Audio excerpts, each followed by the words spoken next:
So today's lesson is on order of operations. So PEMDAS, many of you are very familiar with it, and there's lots of acronyms to go through it. So P is parentheses or any kind of grouping symbol, so absolute values, brackets, anything like that. E is exponents. And then M and D, multiply and divide. You'll notice they're on the same line in this block because multiply and divide are the same step, and order is going to matter. If you have multiplication and division in a expression, you have to evaluate them from left to right. And the same thing is going to happen for adding and subtracting. Okay, they're on the same step. If you have adding and subtracting, you have to evaluate them from left to right. So let's go through these. Number one, 4 minus 2 times 3 plus 5. So there are no parentheses or grouping marks. There's no exponents, so we get to multiply and divide, and there's only multiply in here. So we're going to evaluate 2 times 3, which is 6. So now here is the case where we have both adding and subtracting. When that happens, we have to go from left to right. And the first piece that is on the left is the subtraction. So 4 minus 6 is negative 2 plus 5. Now I can add the two of those, and that results in 3. Number 2, 29 minus 3 times quantity, 9 minus 4. So here I do have parentheses. And from middle school, some of you guys might look at this and say, ooh, I need to distribute. You actually don't have to, okay? We don't have variables in here yet, so we're able to evaluate everything as is. And I can simplify inside those parentheses first. So that would give me 29 minus 3 times 5. Now, even though those parentheses are still there, they're not a grouping marker anymore. They are actually representing multiplication. There's no operations inside of them. It's just 5. There's no addition, there's no subtraction, multiplication, division, adding, or subtracting. So we're done as far as the parentheses step goes. So now I can multiply, because I don't have any exponents. 3 times 5 is 15. And now we just subtract 29 minus 15 is 14. Okay, on 3, we have brackets now. So they're this like kind of squared off parentheses. And those are going to be treated just like a parenthesis. In math, a lot of times we have lots of grouping markers throughout a problem, kind of like over here on this right-hand side. And we like to be able to distinguish them from each other. If we end up with lots of parentheses together, sometimes it's easier to have them look a little bit different. So first thing we have to do is parentheses, or in this case, brackets. Now, before I can add, is adding here in the middle, I have to simplify everything inside the first bracket and everything inside the second bracket. So I'm going to treat these brackets as individual problems. So 7 times 2 minus 4. First thing I'm going to do is 7 times 2, which is 14. Same thing with the right-hand side, 9 minus 8 times 4, or plus 8 times 4. So it's going to be 9 plus 8 times 4 is 32. Now I still have operations inside the bracket, so I'm still focused on just inside each one of those. 14 minus 4 is 10, plus 9 plus 32 is 41. And some people at this point are going to ask, well, why do I even have the brackets still there? It's really personal preference. Because there aren't any operations inside those brackets anymore, you are able to get rid of them if you wish. It's totally up to you because they both represent the same thing. And then we have 10 plus 41, which is 51. Okay, number 4. So this is our first one with division. And one thing that's very important that you catch is when you divide, you're dividing numerator by denominator. So you essentially have parentheses around the numerator and denominator.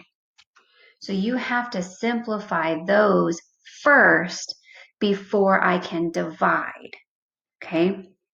So if I work on the numerator, I have 8 plus 2 times 3.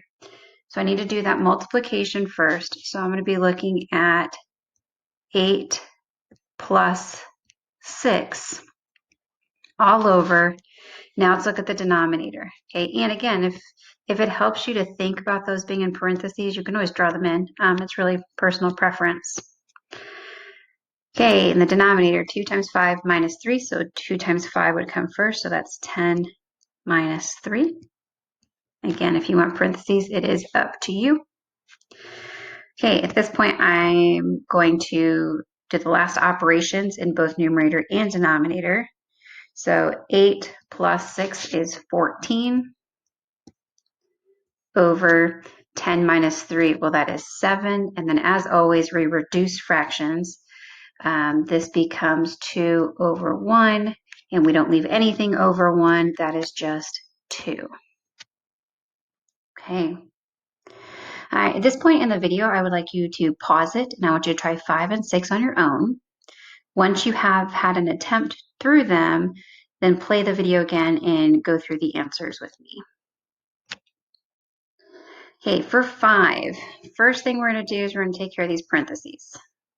So I have 2 minus 12 divided by 3 plus 3 squared.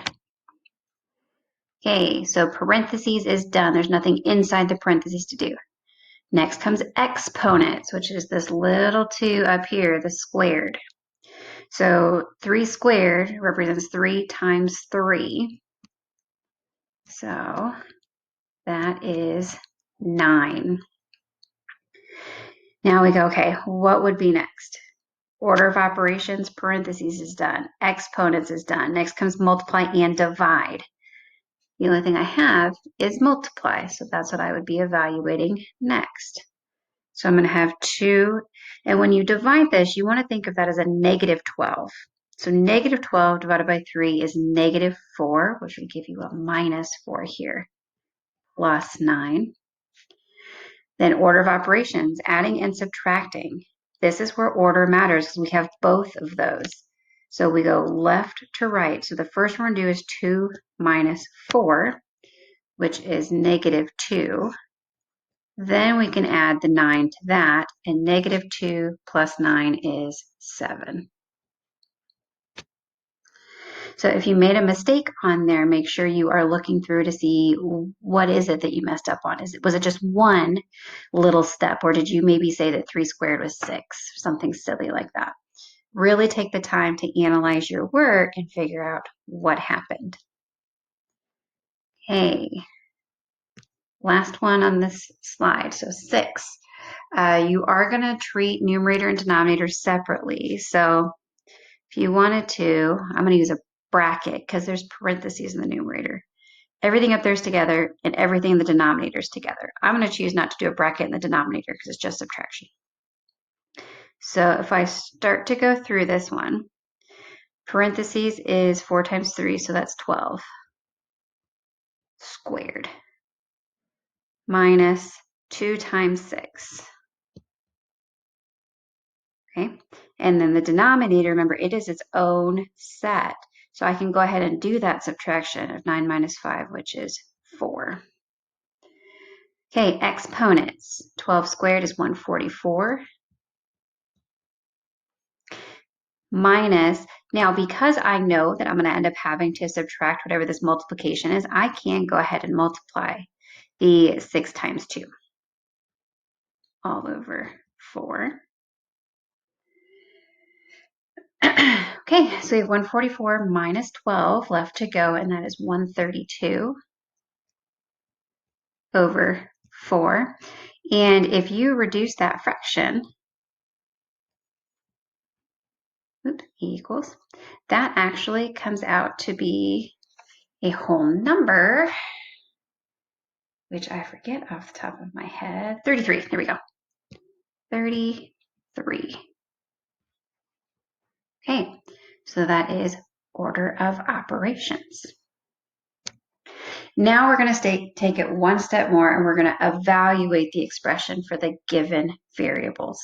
And this is exactly what you did on the first slide, except for you have to plug in appropriately. So I'm going to highlight things on here. So for number 7, we have 7 plus z squared times x cubed divided by, or plus, maybe it's divided by, I think it's divided by y. So z, I'm going to replace that with 1. X, I'm going to replace that or substitute that with 4. And y, I will substitute in with -2. So the first step that you're going to want to always show your teacher or on your own paper is plug in the values first. So we have get off the highlighter. 7 plus, see what was z? That is 1 squared times x cubed. This is 4 cubed. And then divided by -2. So I have a double parenthesis again, which is fine. You could change it to a bracket if you want. It's really up to you. So I have lots of things going on. And first of all, I'm going to deal with this parenthesis set out here. And if I want to, this 1 squared is outside of that. So exponent is going to come right after that parenthesis. So if I want to evaluate that first, I can. Times, okay, 4 cubed. So that's 4 times 4 times 4, which is 64, divided by -2. And I'm keeping that -2 in a parenthesis so that I don't lose that negative sign. I don't want it to start to look like subtraction. Okay, so now when we do the division, 7 plus 1 times 64 divided by -2 is -32. And I am again going to keep those parentheses to justify that that is a -32 and not subtraction. Okay, so we've got parentheses done, exponents are done. Next comes multiply and divide. We do have multiplication. We have 1 times -32. So now I have 7 plus, well, 1 times -32 is -32. And if I want to rewrite that as 7 minus 32, I can. And when I evaluate that, I get -25. Okay. If you want to highlight on number 8 as well, you can. It's really up to you. Some of you guys can just look at it and plug it in. But one thing on here that kind of messes with people is like, ooh, we have that thing. That's a square root. That is a grouping symbol. Grouping symbols, remember, they qualify under that parentheses step. That's any grouping symbol is parentheses. So first thing we're going to do is we're going to plug in. So I have the square root, b squared. So that is -10 squared minus 4 times a, which is 1, times c, which is 9, all divided by 2 times 1. Okay, so as I go through this one, I'm going to come over here to the right-hand side and start to evaluate. So -10 squared, that's -10 times -10, which would be positive 100. Minus, now I have 2 multiplications here, and I can go ahead and do them all at once. 4 times 1 times 9. That is 36. All over 2 times 1, which is 2. Okay, so now I need to evaluate underneath that square root. 100 minus 36 is 64. And then you got to remember your square root. So you have seen some of these in middle school. You have to think about what number times itself gives you 64, which is 8. And 8 divided by 2 would be 4.